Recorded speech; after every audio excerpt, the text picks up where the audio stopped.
السلام علیکم ورحمۃ اللہ تعالی وبرکاتہ۔ نحمده ونصلي ونسلم على رسوله الكريم اما بعد فاعوذ باللہ من الشیطان الرجیم بسم اللہ الرحمن الرحیم۔ ان اللہ وملائکته یصلون علی النبی یا ایہا الذین آمنوا صلوا علیہ وسلموا تسلیما۔ اللہم صل علی سیدنا ومولانا محمد معدن الجود والکرم وآلہ الکرام وابنہ الکریم وبارک وسلم صلاۃ وسلاما علیک یا رسول اللہ صلی اللہ تعالی علیہ وسلم۔ عزیزان ملت اسلامیہ، اس سے پہلے بیان یہ جاری تھا کہ اللہ کے رسول صلی اللہ علیہ وسلم نے جو اس وقت اس زمانے میں جو بادشاہ تھے ان کے نام خطوط لکھے تھے اور ان کو اسلام کی دعوت دی تھی، تو قیصر کے پاس یہ خط پہنچا تو اس نے کیسا برتاؤ کیا، اور اسی طریقے سے کسریٰ کے پاس، خسرو پرویز کے پاس یہ خط پہنچا تو اس کا رد عمل کیا تھا، نجاشی بادشاہ کا کردار کیا رہا جب اس نے حضور پاک صلی اللہ علیہ وسلم کے خط کو دیکھا، یہ ساری چیزیں بیان کی گئی۔ اب نبی پاک صلی اللہ علیہ وسلم کا جو خط تھا وہ مصر کے بادشاہ کے پاس پہنچا۔ حضرت حاتم بن ابی بلتعہ رضی اللہ تعالیٰ عنہ کو حضور صلی اللہ علیہ وسلم نے مقوقس مصر اور اسکندریہ کے بادشاہ کے پاس قاصد بنا کر بھیجا۔ یہ نہایت ہی اخلاق کے ساتھ قاصد سے ملا اور فرمان نبوی کو بہت ہی تعظیم و تکریم کے ساتھ پڑھا، مگر مسلمان نہیں ہوا۔ ہاں، حضور صلی اللہ علیہ وسلم کی خدمت میں چند چیزوں کا تحفہ بھیجا۔ دو لونڈیاں، ایک حضرت ماریہ قبطیہ تھی جو حضور صلی اللہ علیہ وسلم کے حرم میں داخل ہوئیں اور انہی کے شکم مبارک سے حضور صلی اللہ علیہ وسلم کے فرزند حضرت ابراہیم رضی اللہ تعالیٰ عنہ پیدا ہوئے۔ دوسری حضرت سیرین تھی جن کو آپ نے حضرت حسان ابن ثابت رضی اللہ تعالیٰ عنہ کو عطا فرما دیا، اور ان کے بطن سے حضرت حسان کے صاحبزادے حضرت عبد الرحمن پیدا ہوئے۔ ان دونوں لونڈیوں کے علاوہ ایک سفید گدھا جس کا نام یعفور تھا اور ایک سفید خچر جو دلدل کہلاتا تھا، 1000 مسقال سونا، ایک غلام، کچھ شہد اور کچھ کپڑے بھی اس بادشاہ نے بھیجے تھے اللہ کے رسول صلی اللہ علیہ وسلم کی بارگاہ میں۔ حضرت سلیط رضی اللہ تعالیٰ عنہ جب حوضہ بادشاہ یمامہ کے پاس خط لے کر پہنچے تو اس نے بھی قاصد کا احترام کیا، لیکن اسلام قبول نہیں کیا، اور جواب میں یہ لکھا کہ آپ جو باتیں کہتے ہیں وہ نہایت اچھی ہیں، اگر آپ اپنی حکومت سے کچھ مجھے بھی حصہ دیں تو میں آپ کی پیروی کروں گا۔ حضور صلی اللہ علیہ وسلم نے اس کا خط پڑھ کر فرمایا کہ اسلام ملک گیری کی ہوس کے لیے نہیں آیا، یعنی سلطنت اور حکومت کرنے کے لیے نہیں آیا، اگر زمین کا ایک ٹکڑا بھی ہو تو میں نہ دوں گا۔ حضرت شجاع رضی اللہ تعالیٰ عنہ نے جب حارث غسانی والی غسان کے سامنے حضور صلی اللہ علیہ وسلم کا مبارک خط پیش کیا تو وہ مغرور خط کو پڑھ کے برہم ہو گئے، یعنی غصہ ہو گئے، اور اپنی فوج کو تیاری کا حکم دے دیا جنگ کے لیے۔ چنانچہ مدینے کے مسلمان ہر وقت اس کے حملے کے منتظر رہنے لگے، اور بالآخر غزوہ موتا اور غزوہ تبوک کے واقعات درپیش ہوئے جن کا مفصل تذکرہ انشاءاللہ آگے آئے گا۔ حضور صلی اللہ علیہ وسلم نے ان بادشاہوں کے علاوہ اور بھی بہت سے سلاطین، عمراء کو دعوت اسلام کے خطوط تحریر فرمائے، جن میں سے کچھ نے اسلام قبول کرنے سے انکار کر دیا اور کچھ خوش نصیبوں نے اسلام قبول کر کے حضور صلی اللہ علیہ وسلم کی خدمت اقدس میں نیاز مندیوں سے بھرے ہوئے خطوط بھی بھیجے۔ مثلا یمن کے شاہان حمیر میں سے جن جن بادشاہوں نے مسلمان ہو کر بارگاہ نبوت میں عرضیاں بھیجی جو غزوہ تبوک سے واپسی پر آپ کی خدمت میں پہنچی، ان بادشاہوں کے نام یہ ہیں: حارب بن عبد کلال، نعیم بن عبد کلال، نعمان حاکم ذو رعین و معافر و حمدان، زرعہ، یہ سب یمن کے بادشاہ ہیں۔ ان کے علاوہ فروہ بن عمرو جو کہ سلطنت روم کی جانب سے گورنر تھا، اپنے اسلام لانے کی خبر قاصد کے ذریعے بارگاہ رسالت میں اس نے بھیجی۔ اس طرح بازان جو بادشاہ ایران کسریٰ کی طرف سے صوبہ یمن کا صوبے دار تھا، اپنے 2 بیٹوں کے ساتھ مسلمان ہو گیا اور ایک عرضی تحریر کر کے حضور صلی اللہ علیہ وسلم کو اپنے اسلام کی خبر دی۔ ان سب کا تذکرہ سیرت ابن ہشام اور زرقانی مدارج النبوہ وغیرہ میں تفصیل کے ساتھ موجود ہے۔ ہجری 6 میں رسول اللہ صلی اللہ علیہ وسلم نے حضرت محمد بن مسلمہ رضی اللہ تعالیٰ عنہ کی ماتحتی میں ایک لشکر نجد کی جانب روانہ کیا۔ نجد جس کا نام ابھی ریاض ہے، اس کا پرانا نام نجد ہے۔ ان لوگوں نے بنی حنیفہ کے سردار سمامہ بن اسال کو گرفتار کر لیا اور مدینہ لے کر آئے۔ جب لوگوں نے ان کو بارگاہ رسالت میں پیش کیا تو آپ نے حکم دیا کہ اس کو مسجد نبوی کے ایک ستون میں باندھ دیا جائے۔ چنانچہ یہ ستون میں باندھ دیے گئے۔ پھر حضور صلی اللہ علیہ وسلم اس کے پاس تشریف لے گئے اور دریافت فرمایا کہ اے سمامہ تمہارا کیا حال ہے اور تم اپنے بارے میں کیا گمان رکھتے ہو؟ سمامہ نے جواب دیا کہ اے محمد صلی اللہ علیہ وسلم، میرا حال اور خیال تو اچھا ہی ہے۔ اگر آپ مجھے قتل کریں گے تو ایک خونی آدمی کو قتل کریں گے، اور اگر مجھے انعام سے نواز کر چھوڑ دیں گے تو ایک شکر گزار کو چھوڑیں گے، اور اگر آپ مجھ سے کچھ مال کے طلبگار ہوں تو بتا دیجئے آپ کو مال دیا جائے گا۔ حضور صلی اللہ علیہ وسلم یہ گفتگو سن کر چلے آئے۔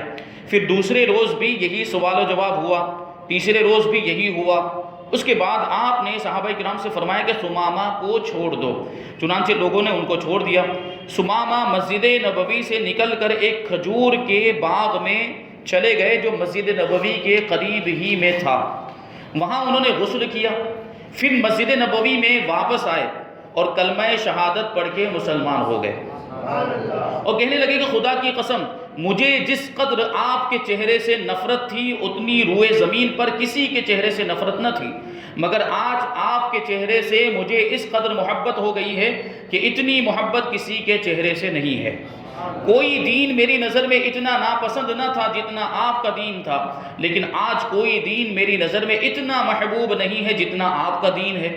کوئی شہر میری نگاہ میں اتنا برا نہ تھا جتنا آپ کا شہر ہے، اور اب میرا یہ حال ہو گیا ہے کہ آپ کے شہر سے زیادہ مجھے کوئی شہر محبوب اور پسندیدہ ہی نہیں۔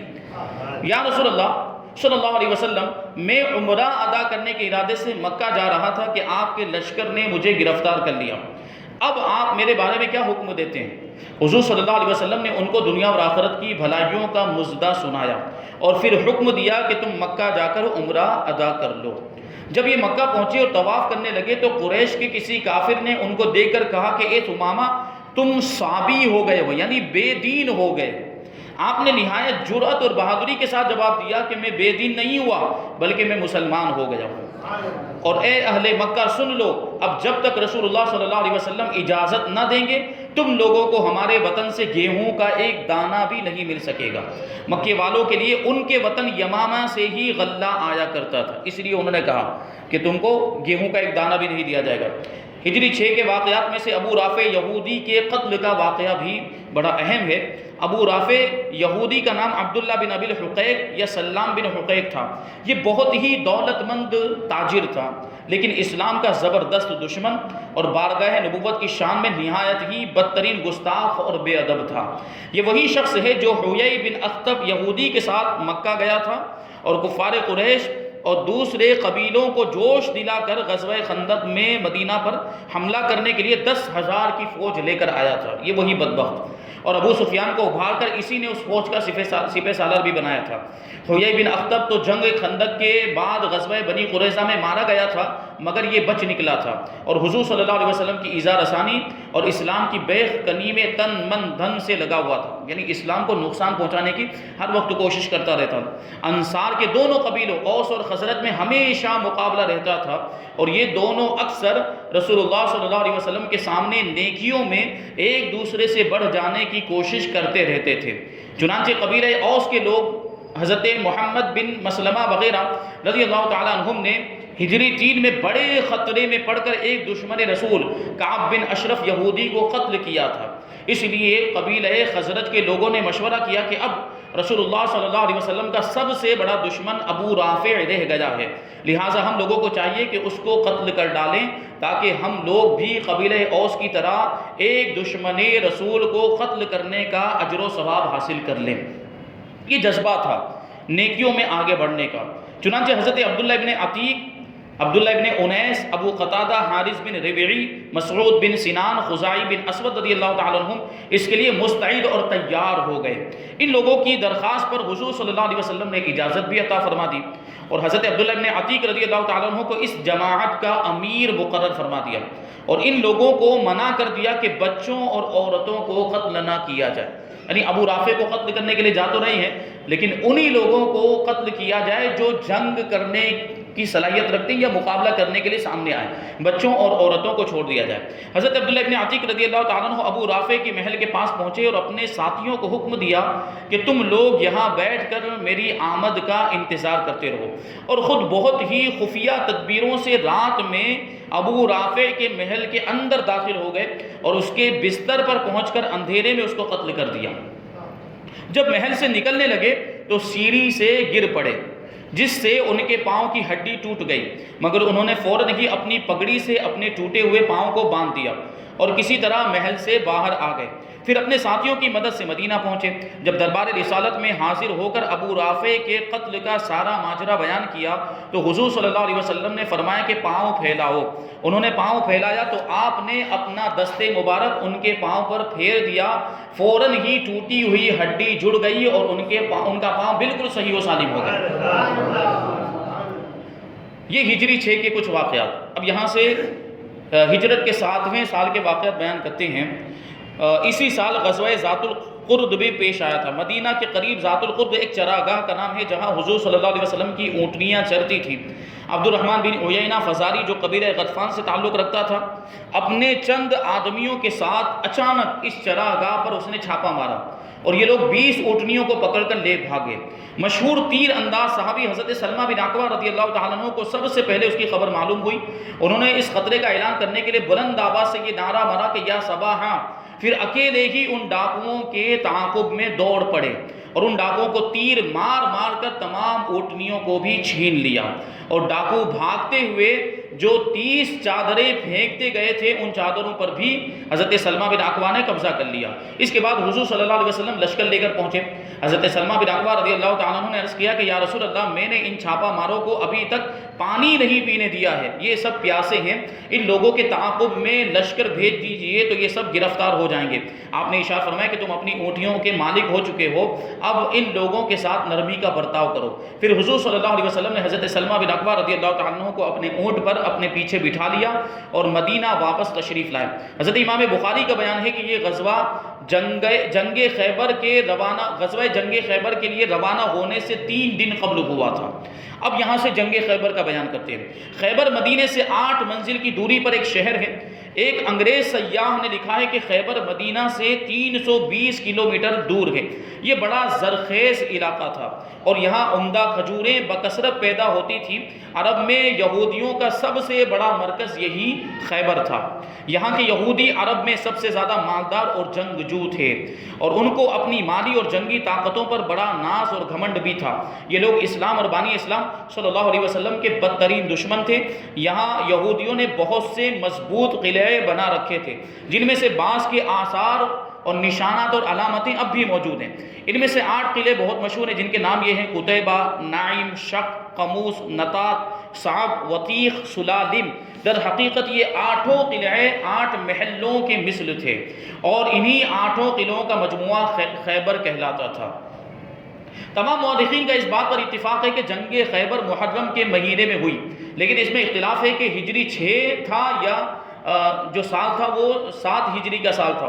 غالباً اس اختلاف کی وجہ یہ ہے کہ بعض لوگ ہجری 6 کی ابتدا محرم سے کرتے ہیں، اس لیے ان کے نزدیک محرم میں ہجری 7 شروع ہو گیا، اور بعض لوگ ہجری سن کی ابتدا ربیع الاول سے کرتے ہیں کیونکہ رسول اللہ صلی اللہ علیہ وسلم کی ہجرت ربیع الاول میں ہوئی، لہٰذا ان لوگوں کے نزدیک یہ محرم و صفر ہجری 6 کے تھے۔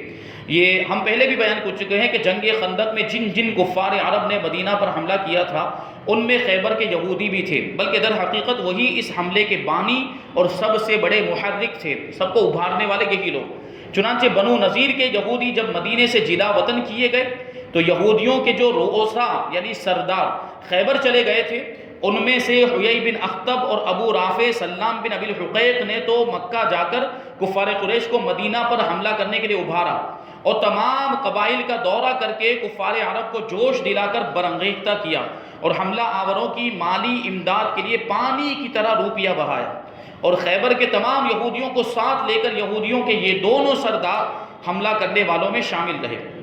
حیی بن اخطب تو جنگ قریظہ میں قتل ہو گیا، اور ابو رافع سلام بن ابی الحقیق کو ہجری 6 میں حضرت عبداللہ بن عتیق انصاری رضی اللہ تعالیٰ عنہ نے اس کے محل میں داخل ہو کر قتل کر دیا۔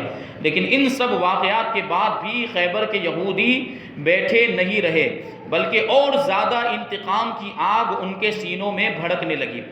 چنانچہ یہ لوگ مدینہ پر پھر ایک دوسرا حملہ کرنے کی تیاریاں کرنے لگے، اور اس مقصد کے لیے قبیلہ غطفان کو بھی آمادہ کر لیا۔ قبیلہ غطفان عرب کا ایک بہت ہی طاقتور اور جنگجو قبیلہ تھا، اور اس کی آبادی خیبر سے بالکل ہی متصل ملی ہوئی تھی، اور خیبر کے یہودی خود بھی عرب کے سب سے بڑے سرمایہ دار ہونے کے ساتھ بہت ہی جنگ باز اور تلوار کے دھنی تھے، یعنی جنگی مہارت رکھتے تھے۔ ان دونوں کے گٹھ جوڑ سے ایک بڑی طاقتور فوج تیار ہو گئی، اور ان لوگوں نے مدینہ پر حملہ کر کے مسلمانوں کو تہس نہس کرنے کا پلان بنا لیا۔ جب رسول خدا صلی اللہ علیہ وسلم کو خبر ملی کہ خیبر کے یہودی قبیلہ غطفان کو ساتھ لے کر مدینے پہ حملہ کرنے والے ہیں، تو ان کی اس چڑھائی کو روکنے کے لیے 1600 صحابہ کرام کا لشکر ساتھ لے کر آپ خیبر روانہ ہوئے۔ مدینے پر حضرت سبا بن عرفطہ رضی اللہ تعالیٰ عنہ کو افسر مقرر فرمایا اور 3 جھنڈے تیار کرائے۔ ایک جھنڈا حضرت حباب ابن منذر رضی اللہ تعالیٰ عنہ کو دیا، ایک جھنڈے کا علم بردار حضرت سعد بن عبادہ رضی اللہ تعالیٰ عنہ کو بنایا، اور خاص علم نبوی حضرت علی رضی اللہ تعالیٰ عنہ کے دستے مبارک میں عنایت فرمایا، اور ازواج مطہرات میں سے حضرت بی بی ام سلمہ رضی اللہ تعالیٰ عنہ کو ساتھ لیا۔ حضور صلی اللہ علیہ وسلم رات کے وقت حدود خیبر میں اپنی فوج ظفر موج کے ساتھ پہنچ گئے، اور تمام لوگوں نے فجر کی نماز کے بعد شہر میں داخلہ کیا۔ تو خیبر کے یہودی اپنے اپنے ہسیاں اور ٹوکری لے کر کھیتوں اور باغوں میں کام کاج کے لیے قلعے سے نکلے۔ جب انہوں نے حضور صلی اللہ علیہ وسلم کو دیکھا تو شور مچانے لگے اور چلا چلا کر کہنے لگے کہ خدا کی قسم لشکر کے ساتھ محمد صلی اللہ علیہ وسلم ہے۔ اس وقت حضور صلی اللہ علیہ وسلم نے فرمایا کہ خیبر برباد ہو گیا۔ بلا شبہ ہم جب کسی قوم کے میدان میں اتر پڑتے ہیں تو کفار کی صبح بری ہو جاتی ہے۔ حضرت ابو موسیٰ اشعری رضی اللہ تعالیٰ عنہ کہتے ہیں کہ جب حضور صلی اللہ علیہ وسلم خیبر کی طرف متوجہ ہوئے تو صحابہ کرام بہت ہی بلند آوازوں سے نعرہ تکبیر لگانے لگے۔ تو آپ نے فرمایا کہ اپنے اوپر نرمی برتو، تم لوگ کسی بہرے اور غائب کو نہیں پکار رہے ہو بلکہ اس اللہ کو پکار رہے ہو جو سننے والا اور قریب ہے۔ میں حضور صلی اللہ علیہ وسلم کی سواری کے پیچھے لا حول ولا قوت الا باللہ کا وظیفہ پڑھ رہا تھا۔ حضرت ابو موسیٰ اشعری کہتے ہیں جب آپ نے سنا تو مجھ کو پکارا اور فرمایا کہ کیا میں تم کو ایک ایسا کلمہ نہ بتا دوں جو جنت کے خزانوں میں سے ایک خزانہ ہے؟ میں نے عرض کیا کیوں نہیں یا رسول اللہ، آپ پر میرے ماں باپ قربان ہو جائیں۔ تو فرمایا کہ وہ کلمہ ہے لا حول ولا قوت الا باللہ العلی العظیم۔ یہ جنت کے خزانوں میں سے ایک خزانہ اللہ کے رسول نے اس کو فرمایا۔ یہودیوں نے اپنی عورتوں اور بچوں کو ایک محفوظ قلعے میں پہنچا دیا اور راشن کا ذخیرہ قلعہ نعیم میں جمع کر دیا، اور فوجوں کو نطات اور قموس کے قلعوں میں اکٹھا کر دیا۔ ان میں سب سے زیادہ مضبوط اور محفوظ قلعہ قموس تھا، اور مرحب یہودی جو عرب کے پہلوانوں میں 1000 سوار کے برابر مانا جاتا تھا اسی قلعے کا رئیس تھا۔ سلام بن مشکم یہودی وہ بیمار ہو گیا تھا مگر وہ بھی قلعہ نطات میں فوجیں لے کر ڈٹا ہوا تھا۔ یہودیوں کے پاس تقریباً 20,000 فوج تھی جو مختلف قلعوں کی حفاظت کے لیے مورچہ بندی کیے ہوئے تھے۔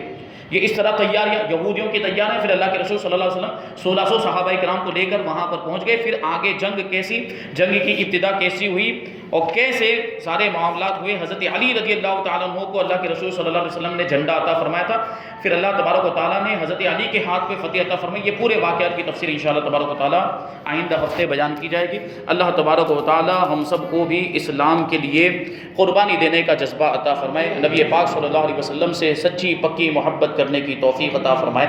وما علینا الا البلاغ۔ الفاتحہ۔